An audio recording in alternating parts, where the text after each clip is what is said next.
ఇవన్నీ చేయాలి. అదేవిధంగా లాస్ట్లో ఇల్లు ఇద్దాం, కానీ గరీబులకు గుడిసెలలో ఉండేటోళ్ళకి ఇద్దాం. అది రూల్స్ బాగా స్ట్రిక్ట్గా చెప్పిండ్రు. గరీబులకి 5 లక్షలు శాంక్షన్ ఇద్దాం. మీ ఊరికి కూడా మరి ఇల్లు 10 వస్తాయా 20 వస్తాయా దాన్ని బట్టిస్తాం.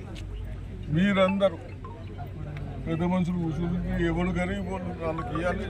తరువాత ఎవడైనా గరీబ్ వాళ్ళకి లేక ఇల్లు ఇస్తే వాడికి బిల్లు రావు, ఏమి రావు, ఇబ్బంది అవుతుంది. కాబట్టి అవన్నీ మన నామ్స్ లేకుండా చూసుకుంటా మనం ఒకటి పెట్టుకున్నాం. గరీబ్ వాళ్ళకు ఒకటి చేయాలి, గరీబ్ వాళ్ళకి ఇది చేయాలి, గరీబ్ వాళ్ళకి ఇల్లు ఇవ్వాలి. మన పిల్లలు చదువుకోతుంది. రిజర్వేషన్లు కూడా ఇప్పుడు రిజర్వేషన్ కూడా నిన్న అన్నీ పాస్ అయిపోయినాయి. రేపు కొత్త జాబులు కూడా ఎస్సీలకు బీసీలకు అన్ని రిజర్వేషన్ ప్రకారం కూడా జాబ్స్ వస్తాయి.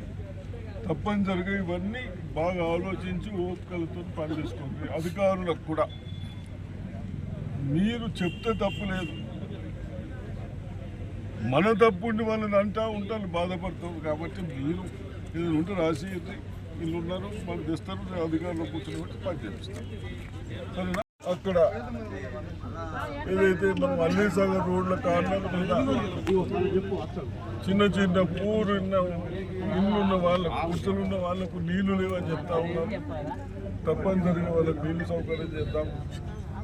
అదేవిధంగా కొందరికి కరెంటు మాపైతే లేదని బిల్లు మాపైతే లేదని చెప్తా ఉన్నాం. తప్పనిసరిగా మీది ఏదైనా కార్డు తప్పు ఉన్నదా, అక్కడ తప్పు ఉన్నదా, అవన్నీ మీరు ఒకసారి రాసుకొని ఒకసారి ఆఫీసులతో కూర్చోబెట్టి నేను తప్పనిసరిగా అది పరిశీలనిస్తాం, మీకు వచ్చేటట్టు చూద్దాం.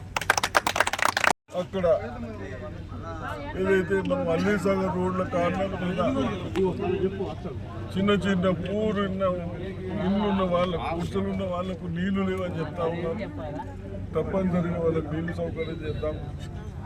అదేవిధంగా కొందరికి కరెంటు మాపైతే లేదని బిల్లు మాపైతే లేదని చెప్తా ఉన్నాం. తప్పనిసరిగా మీది ఏదైనా కార్డు తప్పు ఉన్నదా, అక్కడ తప్పు ఉన్నదా, అవన్నీ మీరు ఒకసారి రాసుకొని ఒకసారి ఆఫీసులతో కూర్చోబెట్టి నేను తప్పనిసరిగా అది పరిశీలనిస్తాం, మీకు వచ్చేటట్టు చూద్దాం.